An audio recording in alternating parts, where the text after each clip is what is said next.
الكريم أما بعد فأعوذ بالله من الشيطان الرجيم بسم الله الرحمن الرحيم قال الله تعالى في القرآن المجيد يا أيها الذين آمنوا لا تأكلوا الربا أضعافا مضاعفا واتقوا الله لعلكم تفلحون وقال النبي صلى الله عليه وسلم الربا 73 بابا أيسرها مثل أن ينكح الرجل أمه۔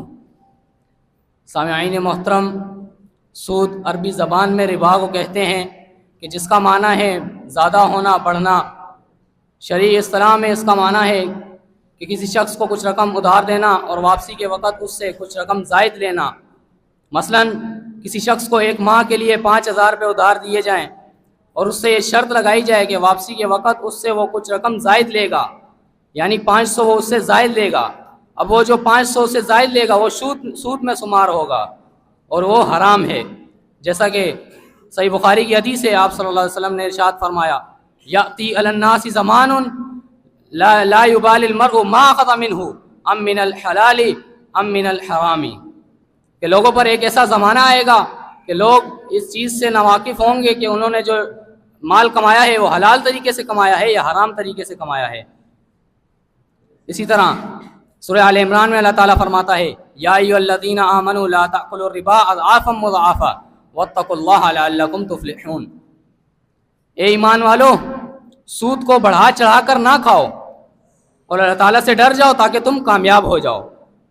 پہلے میں آپ کو اس بات کی وضاحت کر دوں کہ سود کو بڑھا چڑھا کر کھانے کا مطلب یہ نہیں کہ تم سود کو بڑھا چڑھا کر نہیں کھاؤ گے تو سود جائز ہے، ہرگز نہیں ہے یہ، بلکہ یہاں پر اضعافا مضاعفہ کی قید بطور شرط نہیں، بطور اظہار واقعہ ہے۔ اسی طرح آگے فرمایا، پہلے تو اللہ تعالیٰ نے سود کو منع کیا ہے، سود نہ کھاؤ، اس کے بعد فرمایا واتقوا اللہ لعلکم تفلحون، اور تم اللہ تعالیٰ سے ڈر جاؤ تاکہ تم آخرت میں کامیاب ہو جاؤ۔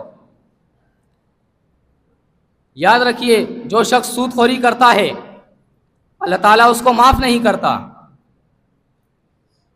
اللہ تعالیٰ فرماتا ہے واتقوا النار التی اعدت للکافرین، تم اس آگ سے بچ جاؤ جو کافروں کے لیے تیار کی گئی ہے۔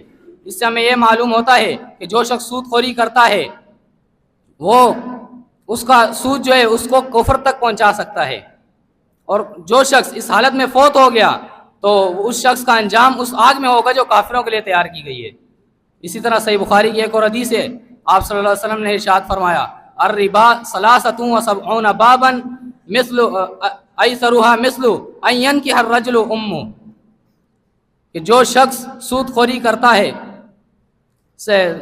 سود کے 73 درجے ہیں، اور اس میں سب سے کمتر اور ادنا درجہ یہ ہے کوئی شخص اپنی ماں کے ساتھ زنا کرے۔